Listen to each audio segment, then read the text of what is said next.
Hello, and today we'll be playing Shelter. This is the newest update, and it will conclude Alon's Barkstory.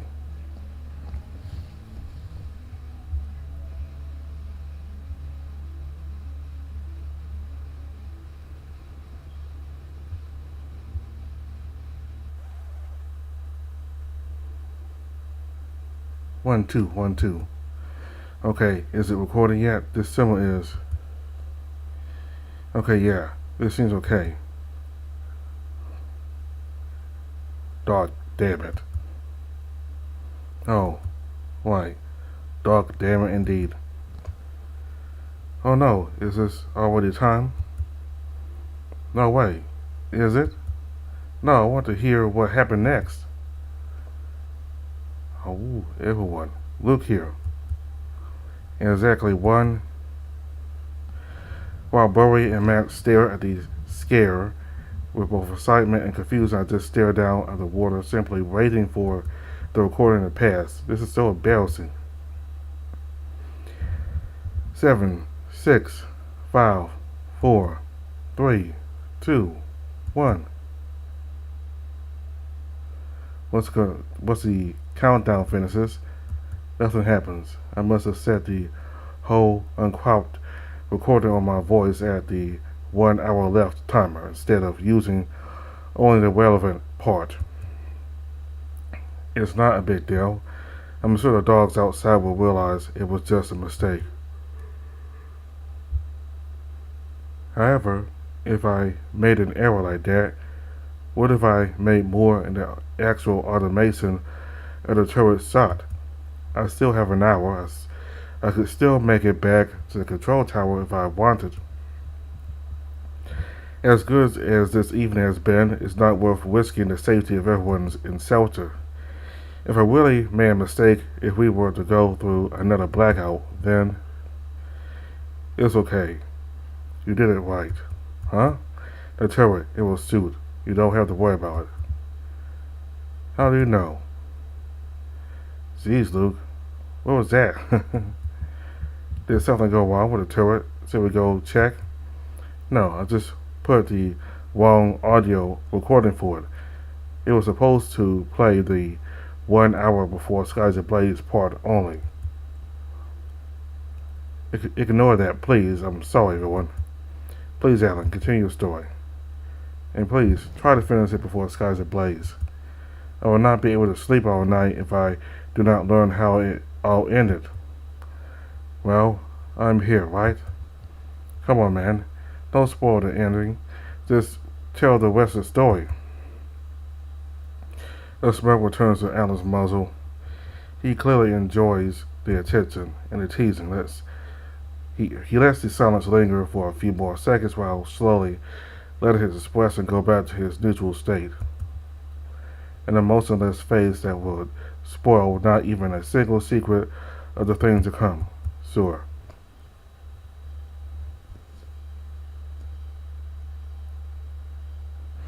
Gunner's whiskers twitch at Zurich, the rat's proclamation. There was so much sudden raised building in his glare. I clearly saw the whites around the golden eyes. Gunner's whiskers twitched at Zurich, the rat's proclamation. There was so much sudden raised building in his glare. I clearly saw the whites around his eyes. Was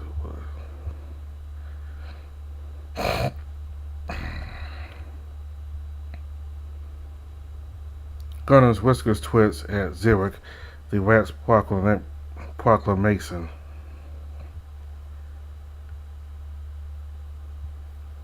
Gunner's whiskers twitched at Zurich, the rat's proclamation. There was so much sudden raised building in his glare. I clearly saw the whites around his golden eyes.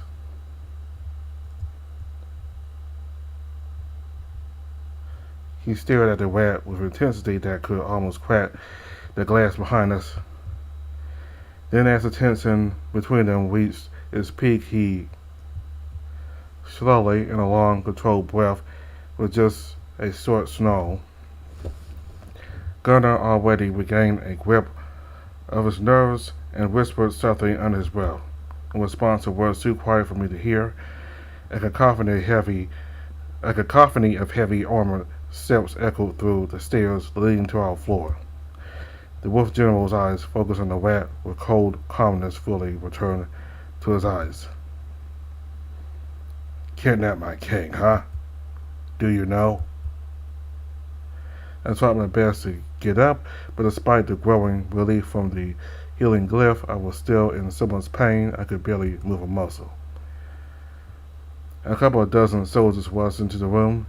They were shocked to see me all beaten up on the floor with a rat intruder standing over me. Garner, still a few good leaps of distance away from us, pointed the tip of his sword at him.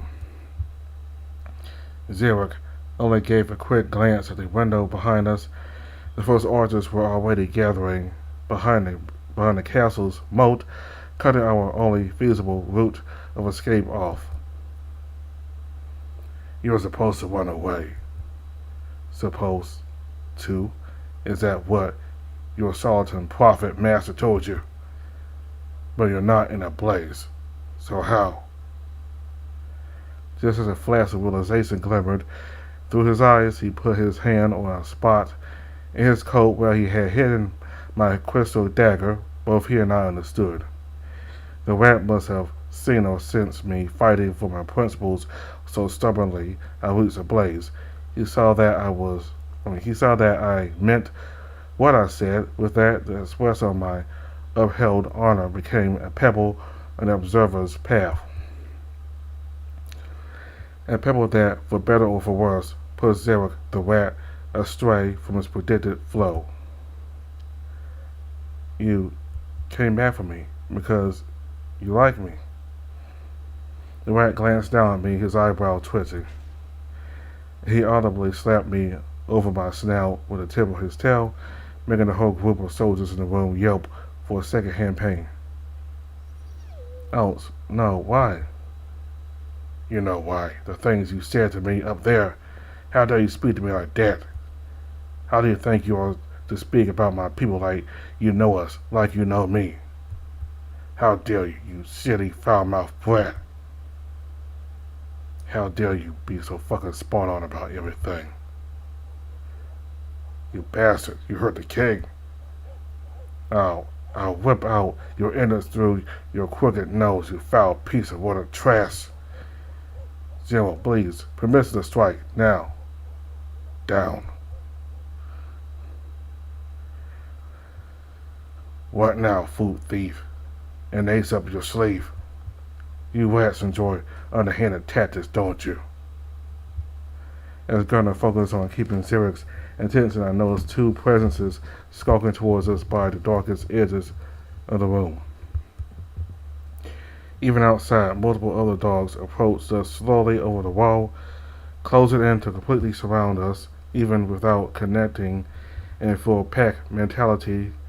Gunner had enough influence over his soldiers to coordinate them without words. I tried to shake the rat's tail to warn him, but he just swatted my hand away, glancing at the moon reflecting through the broken stained glass. He took another deep breath of the cigarette smoke. It's really not a bad night to die, huh? That is not up to you to decide anymore. But yes, you shall keep remembering this night over the countless ones to come, wishing it indeed was the last. In your dungeons. For as long as it takes for our scholars to completely unravel every fold of your entire soul and body through us, you shall not leave these walls in life or death. Rodent magic arts user. Multiple saddles stood at the ready behind the side marble columns. Same about the presence on the wall outside.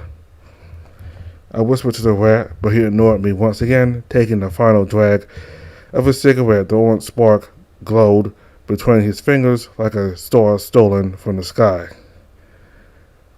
The stalking shadows grew just a little bit closer, about to jump at the general's notice. Suddenly, as a rat flit the remainder of a still-lit cigarette in Gunner's direction, the silent, suffocating tension finally burst with motion, noise, and light.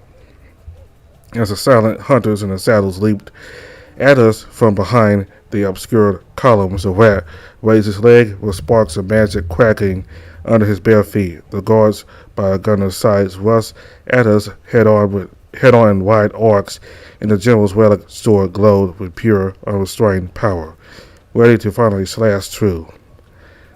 I shouted my companion's name in panic, seeing Gunner winding up for a slash of magic at him.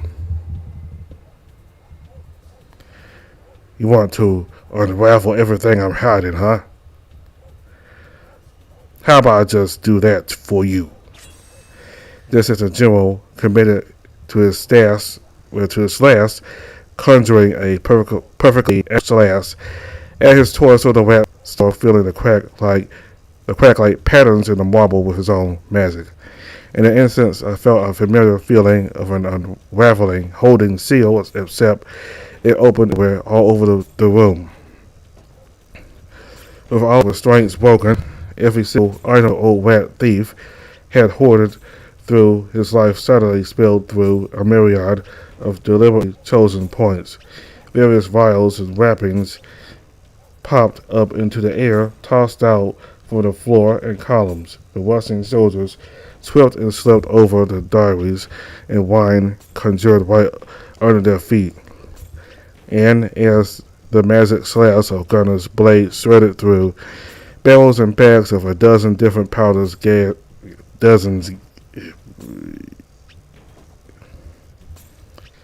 as the magic slash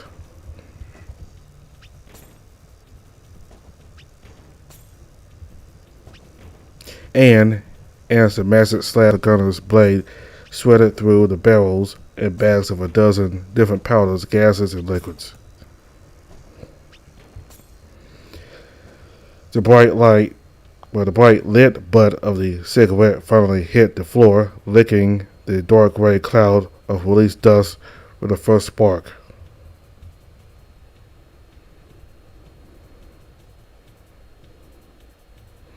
I closed my eyes and covered my nose right as I saw the sparks spreading across the whole room. I yelped at the sound of the magic slash cutting deep through the stone by my side and at the glass behind me, quickly followed by explosions, bursts of flames, swearing and growling. Suddenly, someone jerked my leg, pulling me off the healing glyph. I tried to call for help, but merely taking my hands off my nose made me lose my breath. I was being taken away across the room, tossed around like a rag doll, and finally, with my hands forcefully pulled off my face, someone pushed me against a cold stone and tightly bound me with ropes before pushing something into my hands. A book and a hardcover. As I opened my eyes, the book I gave the rat was back in my hands. Zarek himself was right there too, right in front of me. Holding on to the rope he just bound me with, wrapped around one of the columns. High up under the cover of the dark ceiling, his tail coiled around the cold marble, conjuring a new healing glyph for my new hiding spot. He didn't say anything to me. Once both the glyph and I were securely set in place, he let go of the rope and put one of his slender clawed fingers up to my lips, giving me a wink. As he fell back into the pack of stumbling wolves and dogs, drowned in the black, chaotic mass of clouds, flames, and sparks. I noticed a vague sparkle of crystal dust flickering in the moonlight for just a briefest moment, refracting into hues of various colors, purple and orange. I struggled to make out which ones of the saddles were the soldiers and which was the rat. They all stumbled blindly, with their formation completely broken. Even Gunner, summoning the force of the noonlight oath, could only clear up the air around him for short moments before the still smoldering materials littering the floor reclaimed the space around him like an unstoppable flood of darkness. During one of those brief moments of clarity, he howled at the soldiers climbing the walls outside, answered acting as his eyes in perfectly initiated and coordinated state of pet mentality. With his own eyes closed, he dashed straight at the dimming magic glow of the rat's first healing glyph. He leaped through the smoke, clearing his way with the constant flow of magic from the sword. As he reached out to grab at the sword, saddle hunched over the glyph. Yet his gloved fingers tightened not over me, but a lining fabric of a bag of black powder spilling from multiple cuts. The moment he realized that, a short blade flew from the side and sank all the way to the hilt into the bag. With a short piece of cloth attached, the hilt drenched in burning oil. But the rat underestimated the wolf's instincts and reflexes. Without even an instant's of hesitation, Gunner jerked the blade out of the fabric and kicked the bag away before the flaming cloth could come in contact with the black powder. With a swift swoosh of his blade, a path of clarity emerged through the middle of the smoke, revealing the position of the crouching rat. As the soldiers rushed at the rodent rogue, Gunner's eyes darted all around. Looking for me, I kept my mind closed tight from his empathy. Where's the king? I could see only a short flash of the rat's teeth as the black veil claimed his spot once again, and the surrounding soldiers jumped at him just a moment too late. The blind chase continued with the royal guards and soldiers constantly outmaneuvered by the elusive rat. It looked more like a most chaotic game of tag than a battle, with the rat staying out of reach purely thanks to the very specific conditions he brought onto the battlefield with literally his whole collection of hoarded tools. I didn't know what his plan could be, but everyone in the room understood it wasn't a fight he could win. All he was doing was avoiding to get caught, so buying time. But for what? Gunner growled in fury and desperation, not knowing what had happened to me, even then, always cold and calculating, he didn't resign to standing idly and letting the enemy keep the charge.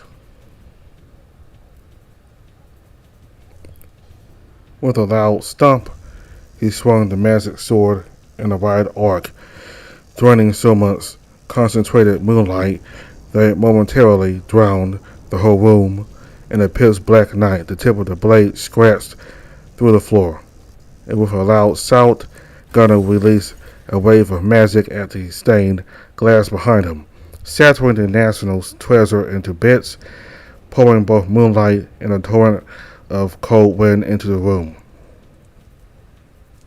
Half a dozen soldiers guarded the wide, crumbling gas in the glass, as Gunner amplified and posed the blade's magic to build up the pressure difference to push the smoke out.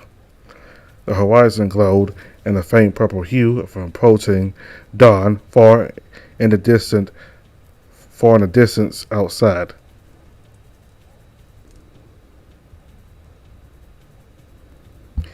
Seeing how quickly the air in the whole room cleared up, I expected the rat to already be hidden somewhere else in the saddles, maybe run to me. And yet he didn't escape. I was able to see him with more and more clarity as he dodged a pack of guards, seemingly without running out of breath, yet still slowly being driven to the corner by their canine pack tactics. Finally, there was nowhere else to run. With his back pressed against the wall, he watched with cold silence as General Gunner approached him, between his soldiers, pointing the glowing sword at the rat's throat. Where's your weapon? Don't tell me you actually came here with just that one throwing knife. I promised I wouldn't kill any dogs. Ha, Noble. I'm not a dog, though. If not for us, then maybe you should have kept one ready for yourself as a way out. You know what's going to happen to you now, right?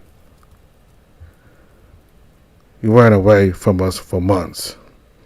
How does it feel to finally be cornered, you dirty rat? Where is he? Speak! You're not going to make it easy for yourself, are you? I don't have time for this. Wake up and mobilize every single sword in the Crimson Warrior Grove. Search through the castle, the city, and the outskirts. Go to the registry and detain every registered rodent in the grove, regardless of status or immunities. Permission to torture and kill to aid in the investigation until someone talks. You can't do that. The king is missing. Of course I can. I must. Hold him. Four of the soldiers moved forward and pushed Zarek to the floor before a gunner even finished speaking out his orders. I knew the words were redundant, as he could clearly instruct him with thoughts alone.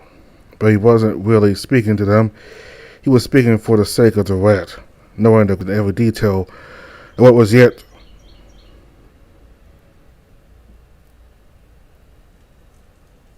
knowing the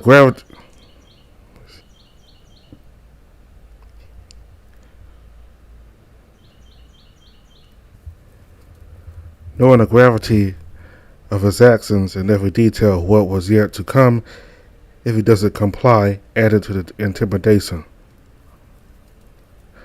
As Zarek struggled beneath the heavy armored soldiers with his much smaller and frailer body pinned to the floor, a gunner placed his heavy-soled boot over the tip of the rat's tail. He waited a few seconds, staring him down in silence. Then a sharp, weak quack pierced through the air, followed by Zarek's muffled grunt and kicking of his legs as his tail flailed like a whip. My heart broke, listening to his pain-filled gasping for air. I like that magic glyph you made with your tail. As Gunner's iron-clad foot moved higher up the tail, Zarek tried desperately to whip it away, but it took only a few light stomps before the wolf trapped it against the floor once more. He rubbed the pink flesh with slow movements of his armored boot, or his armored foot, feeling the thicker part of the tailbones closer to the middle. Tell me, will it still work if you can't make a proper circle?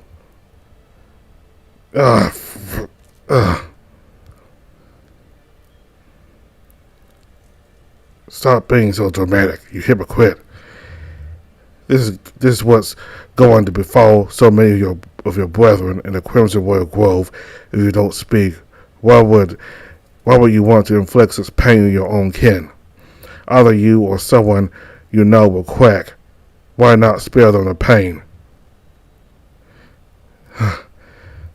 Why would you, out of all people, want to stop? When you were clearly enjoying yourself so much, you sick fucking degenerate. Yes, keep yapping. See what that brings you. I can already tell what it brings you. A big fucking boner. Oh my. So vulgar. So defiant.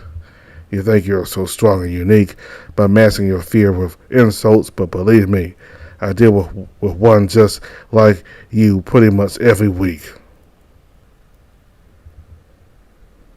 It may take more or less time, but it always ends the same way, always. I bet. But there's no way you're not enjoying while it lasts, huh? This control. What kind of a fucked up life does one have to go through to end up as a sadistic piece of shit like you? Life didn't go for you the way you thought it would, didn't it?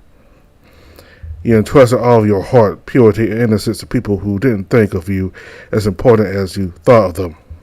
Trust and honor, two sides of the same coin, both just as unrecoverable.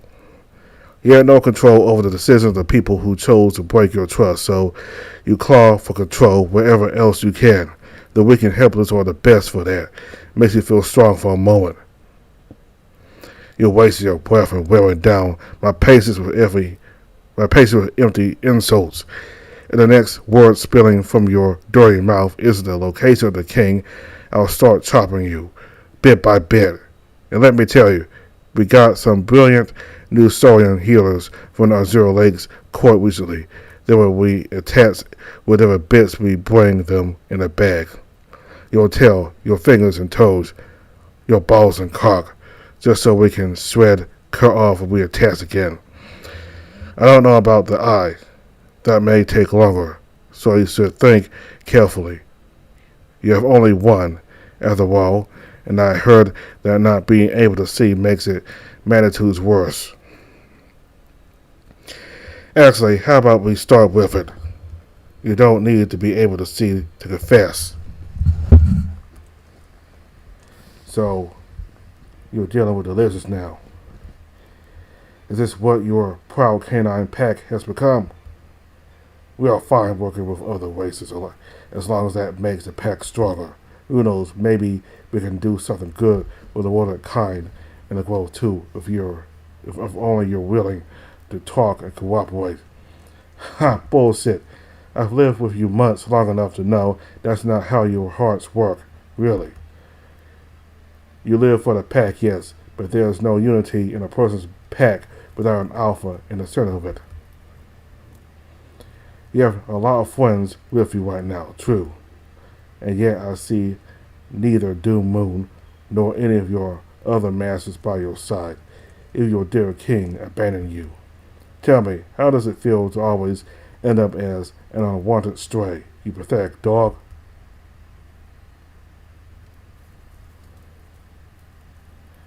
I nearly yelped when, with a sharp snarl, Gunner stomped at the already broken midsection of Zerik's tail and twisted his boot over and over, grinding the crushed bones to gravel under the skin, making it swell purple. And Zerik, he laughed through pain. He laughed through pain as if he took triumph in angering Gunner. You are not taking my king away from me. Yes, yes. Which one is it? From your pack or from you? Don't talk like you know anything about us. I have cared for him his whole life. I know who he is and who we are to each other. Even if he ends up hating me after the night, it matters not as long as he's here where he's supposed to be. Even if a rift grows between us, we will forever be connected in the unity of the duty that is greater than any of us. That bond is unbreakable. Last chance. You won't enjoy what comes next. Your king is such an insufferable, bloody brat. Stupid, selfish, stubborn, reckless, ignorant. I've known him for only, a couple hours. He already drove me mad more times than I can count. But I know it's not his fault. I know that despite your best efforts to spoil him fucking rotten, he's still a good kid underneath. I don't think he hates you, but he can't stay with you either. You're no good for him. So, if you care about him, get a fucking life, you pathetic, clumsy bitch, because he already did. And you have no place in it. Gunner nodded slowly.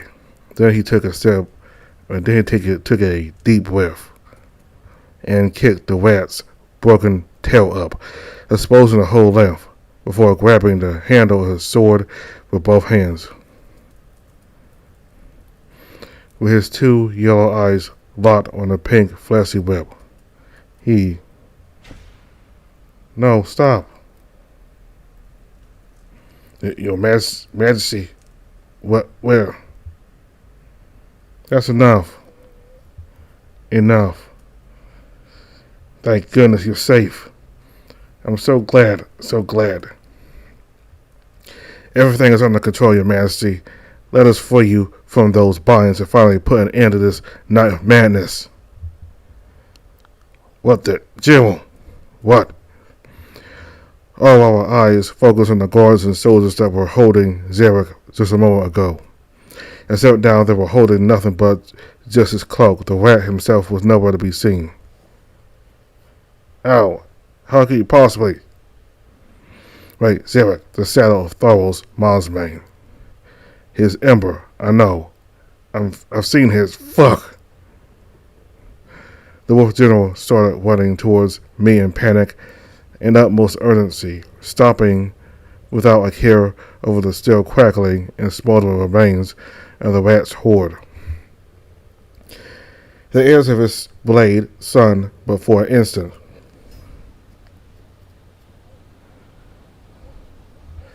As he summoned a distant slash to sever the rope binding me to the utmost part of the marble column. Holding my book with one hand, I tried to claw onto any crack in the stone, but it was too smooth. A dozen soldiers ran towards me, racing against time to catch me before I hit the ground. Within the length of just one heartbeat, I experienced a growing dread as I fell from the safety of the ceiling towards a pack of the Groves dogs and wolf soldiers. If they were to catch me, I knew it would be over for me for sure. Everything all of us feared would become reality.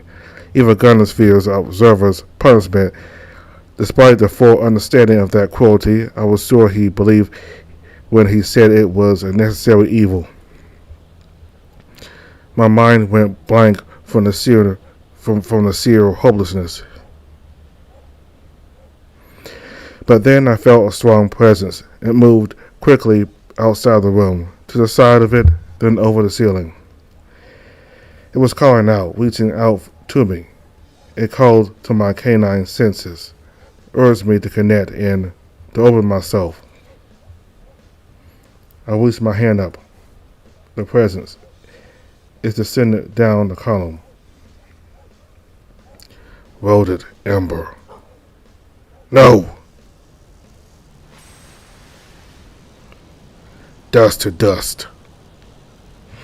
I grabbed onto Zarek's hand as he jumped out on the marble column, spraying sparkling droplets of magic-infused liquid stole into the air. The soldier skidded over the marble, desperately leaping at us. Gunnar shouted something to me with his eyes wide open as we fell all the way down towards the floor to a narrow spot between the pack of armored dogs. But I instinctively knew not to brace myself for the impact. Instead, I held my breath, shuddering at the familiar sensation of diving through liquid rock, one floor after another, holding tight onto Zarek's hand. Gunnar's desperate shout was instantly muffled through the thick layer of rock, and my eyes could barely register the quick switching between floors as we fell through the castle's corridors, bedrooms, and storage rooms.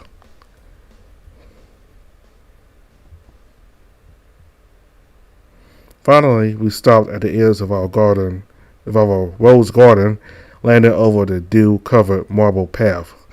Magic crackled at our feet as well as at every spot in the rock we had phased through, as it was reassembling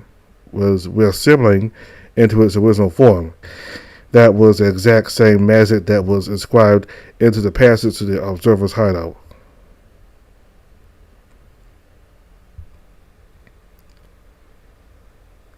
You'll tell. Fine. Nothing a couple gallons of potions and weeks of rest couldn't fix. I think I told you to stay quiet up there. How could I? You was about to cut your tail off. Doesn't matter. Let's be honest, kid. I'm not going to live past this dawn anyway. And that's fine. All I needed was to buy us was to buy you enough time to recover for your escape. You seem better now. Can you run? Yes, Hey. Come on, don't cry. Shit, sorry. Listen, it's not like I'm seeking death anymore. It's just that you know what we're up against. Yes, I'm fine. I can run. I tried my best to look up at him and sound calm, but my eyes kept falling down to his mangled tail. I couldn't keep a whine from escaping my throat, and my vision blurred from tears. As howls echoed across the whole castle, weaving into a net of 100 nodes of connections and Gunner's pack mentality, I felt Zerek's touch on my neck as he fastened something around it. After wiping tears off my eyes, I saw him smiling at me with his whole face exposed. I clearly saw the old scar over his right eye. The pads he used to cover it was now fastened around my neck. You keep my eye patch safe for me. It's very important to me.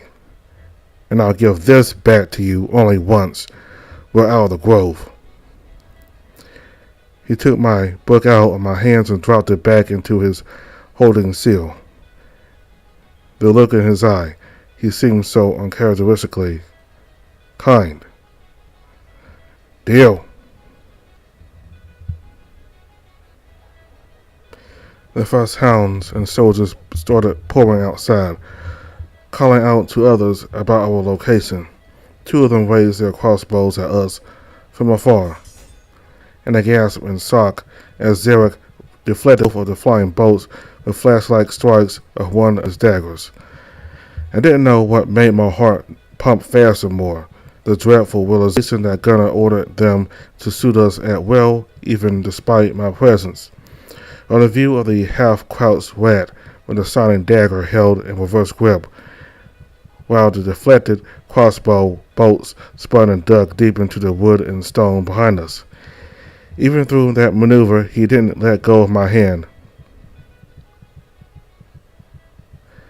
Tell me how to be as cool as you, please. Ha! Of course, little lone wolf. Right away. First lesson. Fucking run! As the voices of more rushing dogs and cocked crossbows echoed through the garden, Zarek and I ran towards the wall behind us and jumped through it like one would leap through a waterfall. The impact of the crossbow bolts hitting the rock on the other side sounded no louder than gentle tapping. We dashed past confused guards before dipping into another room and another, through storage rooms, bathrooms, and infirmaries, jumping over the beds of both the soldiers and the guests. We didn't run straight for the outside, though. Zarek made us constantly change directions to throw off those of the dogs that were woven into Gunner's pet mentality, and he knew they had better grasp of our movements. Higher and higher we climbed through our magic, and I could feel Gunner's presence encompassing the whole fortress. All eyes, swords, and minds working together in perfect unity to track and trap us. Despite the ability to phase through walls, ceilings, and floors of the castle, it felt like we weren't any less trapped than before, a rat and a puppy in the middle of a pack of wolves. And yet, I felt neither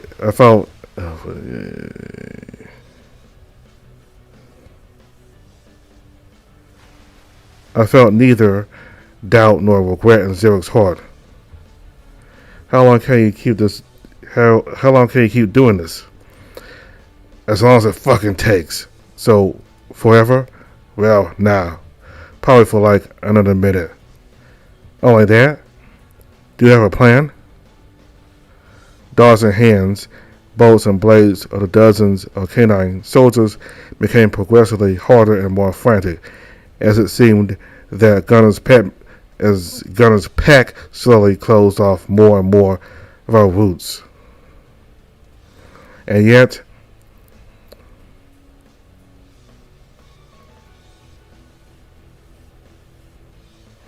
darts and hands, bolts and blades, and the dozens of canine soldiers became progressively harder and more frantic, as it seemed that Gunner's pack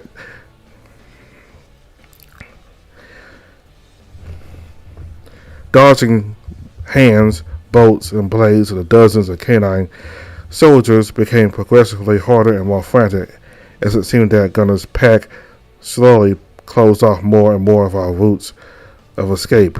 And yet, I felt unwavering confidence in Zerik's mind.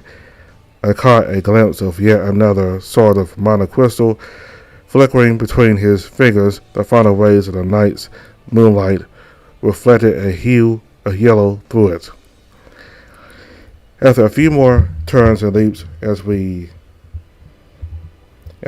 were nearly guided into a specific direction by Gunner's pack, we finally jumped off our high balcony back into the open field of my rose garden. Except this time, as we were quickly falling towards the ground, I saw the whole perimeter already fully surrounded by all sides by so many soldiers I couldn't even count them all. A trap on the wide open ground with no rooms below to phase to. Hold your breath. With a wide swing, Zerik tossed the minor crystal onto the marble path, saturating it into dust and falling between the flying crossbow bolts.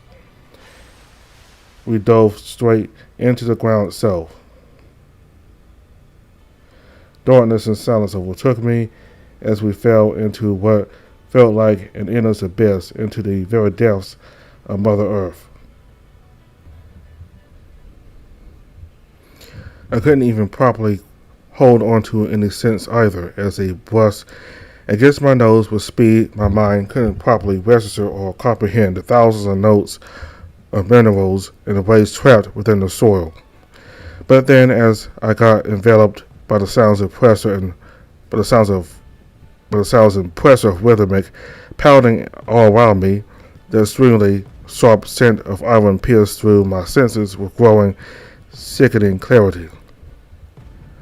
Not iron. Blood. We had fallen so deep down into the world, we reached its living, pounding veins. But there, our descent ended. There was only so far we could go before finally being rejected by the soil, as we weren't a part of its form. Like a piece of wood tossed by force into water, we dropped as low as we could.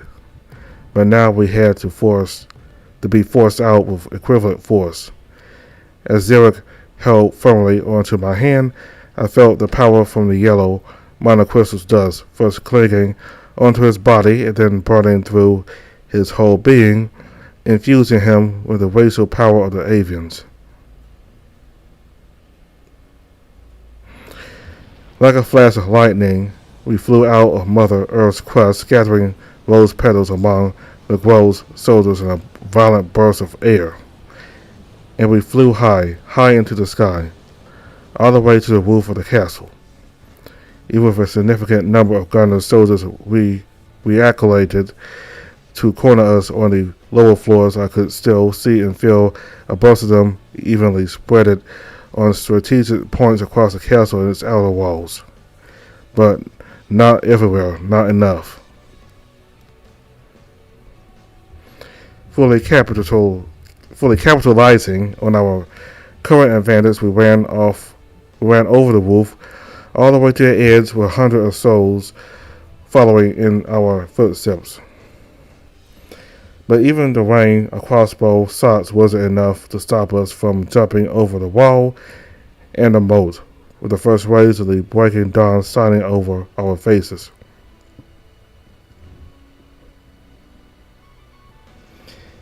As we dove down into the capital city of the Crimson Royal Grove, the final sparks of avian magic flashed and sizzled out as we landed on a roof of one of the guardhouses. Yet still we kept running to the edge of one roof and onto another, hand in hand. I couldn't believe it. We actually managed to flee the castle. But our escape wasn't over yet. Far from it. As long as we were still in the city, we were among enemies. Despite our small victory, I couldn't keep the memory of my failed escape earlier from creeping to the back of my mind. Even then I thought I was already free, and yet they still found me. So much fear swelled in my mind, so much doubt.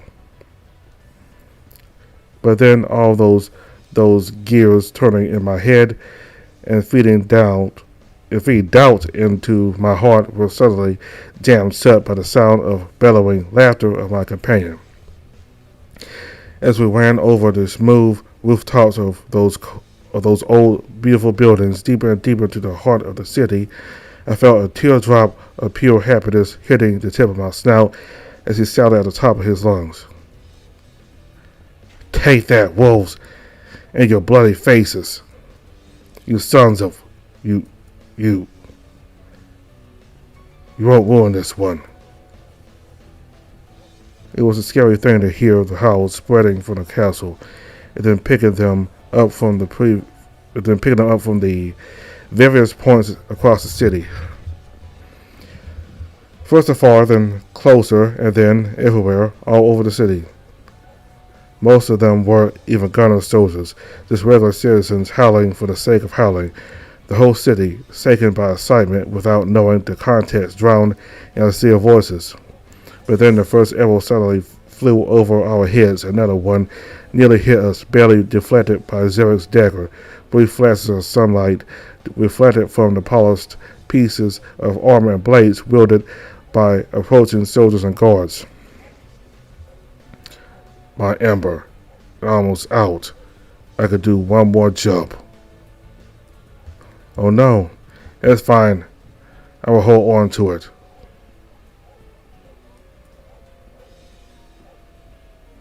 We'll phase at the bridge.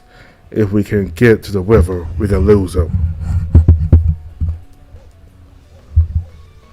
Both the rat and I breathed with growing effort as the never-ending chase brought new hunters into the fray, now jumping over wolves behind us. Zerek flicked out one last monocrystal sword, crushed it between his teeth just as two more dogs appeared on top of the building 2 blocks away from us. We jumped down the wall. Thick steam of magical heat spewed from the rat's body as he, still holding tight onto my hand, hooked his clawed feet over the brick wall and jumped off it with so much sudden strength it cracked and crumbled.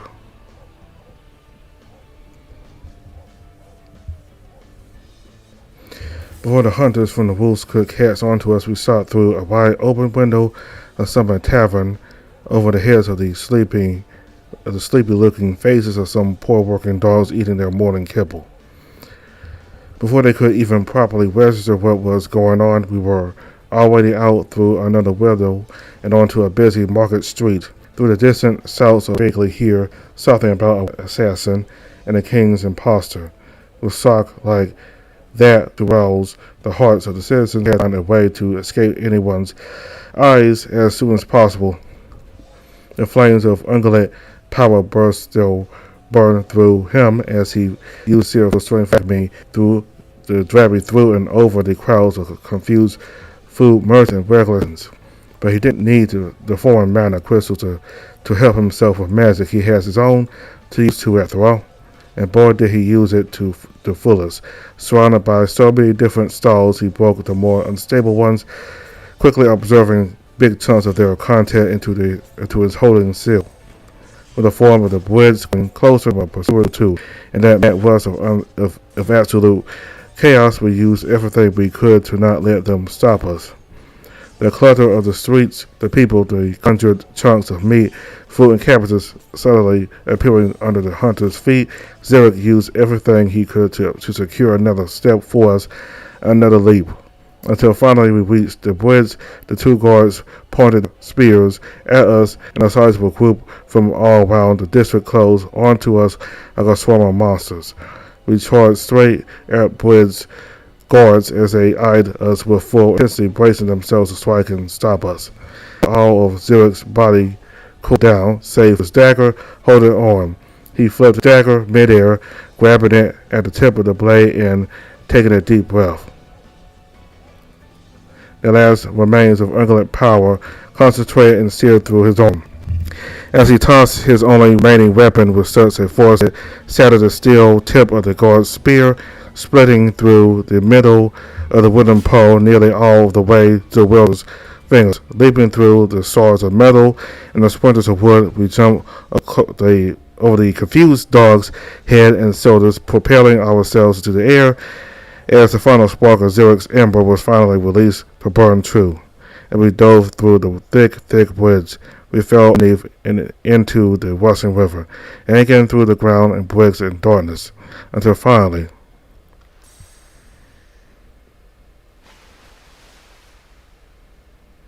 our feet landed on a wet, solid stone floor. Are we? Yes, this is it, kid. You're free now.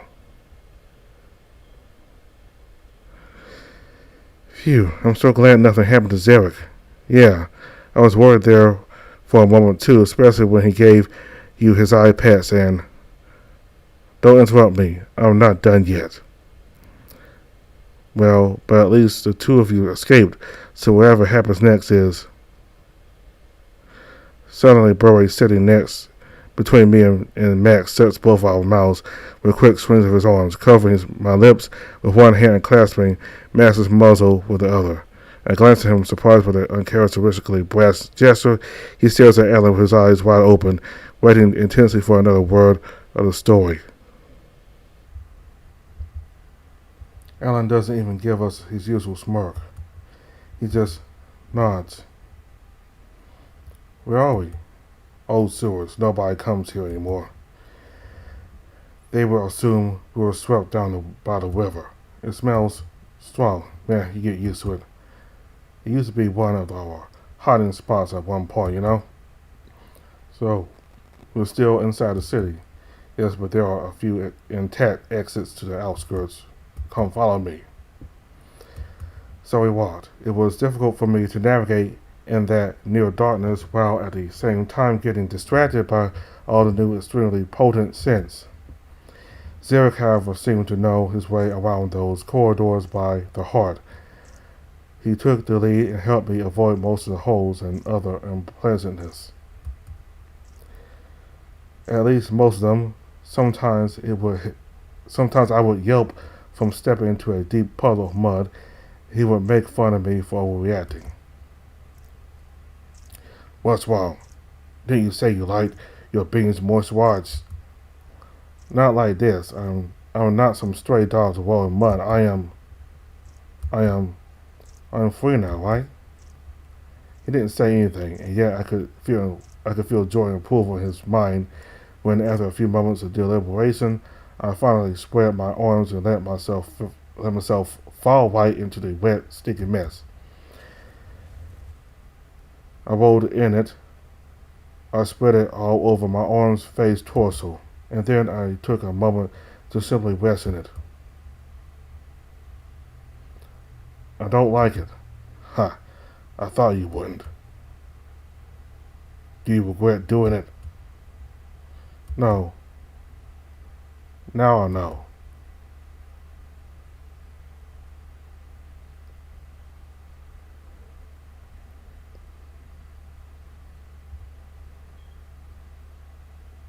The sun shone gently over our tired faces as we finally left the dark underground labyrinth. Still in the early hours of the morning, the mud stuck glued to my fur and attire, and wet patches from the high humidity in the underground. I couldn't wait for it to dry off in the daylight so I could start shaking it off. The path we took was the best for that, though Zarek, always careful and diligent, led us through the woods and bushes, away from the main road. It wasn't as sunny as the main road we saw nearby. However, even that was exciting to me. I was always heavily discouraged from running off into places like this, and I always followed my caretaker's request. It was so satisfying to rush through those shrubs and feel the branches, even though one of them smacked me in the nose so hard I let out a yelp. Careful, we're still on the run, remember? Yes, I know. So, what now? You tell me. What do you want to do? You have all the freedom in the world to go wherever and do whatever you want. You said you would teach me how to be like you. Yes, I did, but you should think We should still think a bit harder about it than that. It's neither easy nor glamorous life, kid. Even for nimble rodents, with our innate magic powers, our skills are hard earned.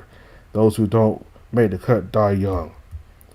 You worked hard to reclaim your life and your right to choose your path, to be the best version of yourself, not some imitation by someone else's design. Okay, yes, indeed. If that is the case, I choose to be even better than you. Multitudes, tons more badass. But before I get to that, I need to get to your level first, right? So, you really are just a kid. Don't worry, I won't just abandon you. Whether you decide to stick around or not, I won't let go of you until you're good enough to stand back on your own 2 feet. Yes, adopt me. I want to be your 34th child. Whoa, wouldn't that make me the king of all canines? That's not how that works. Darn, that's the same. But that's fine, I guess. You aren't even a king anymore anyway. You're a lone wolf. Oh, don't make fun of me. I'm not. I'm really proud of you, kid. Despite the exhaustion of a whole sleepless night, I couldn't stop my tail from wagging as I followed him through the thick bushes up the hill. The view of the crimson royal grove revealed itself over the crowns of the woods. What a beautiful sight. Take it all in while you can. You won't see your home for a while now, pup. I smiled, taking in the panorama of the city, my prison. In that moment, finally free from its bounds, it didn't feel oppressive at all. I was surprised to feel a sweet note of nostalgia as I stared at it, doing my best to commit every element of its beauty to my memory forever. The castle at the top of the tall hill, a majestic marble den, kept warm and pure just for me, a marvel of our people that I've outgrown. The city below, sprawling for miles, a home to so many lives, my subjects. I didn't know what would happen to them, but as I followed in the footsteps of my master, I felt they would be fine. They were strong. They had the freedom to save their lives however they pleased, after all. A privilege even I didn't have until that day. As we walked higher and higher through the thick bushes on the hill, I saw the views of more familiar places. The streets I ran through on my failed escape yesterday. The distant figures of the merchant carriages by the taverns, the horses, the Komodo dragons. I could clearly see the tavern I tried to hide into. That place. I couldn't stop staring at those buildings, those pubs. For some reason, something nagged at the back of my mind as I looked at them. Zarek? Yeah. Where are we going now? Our temporary den. So, home. You'll meet the rest of the kids. Why? Are you tired? I am, but... Me too. I'm all tapped out. Going down from ungulate mining is especially rough on the body. But hold on a bit longer. We'll make a stop in Waggleheim. Told you I had a friend there, right? You can take a nap at his place. Waggleheim, is that road there? Is it the road to Waggleheim? Yeah, but we're not taking the road. I know it's not the best walking through these annoying shrubs, but they work well to hide us. This plant has masking scent too. And those berries are edible. You should try. Do you know a pub, Lippy Kennel? Oh, that's not in Waggleheim. That's the one right there. The one by those horse carriages, see? Why?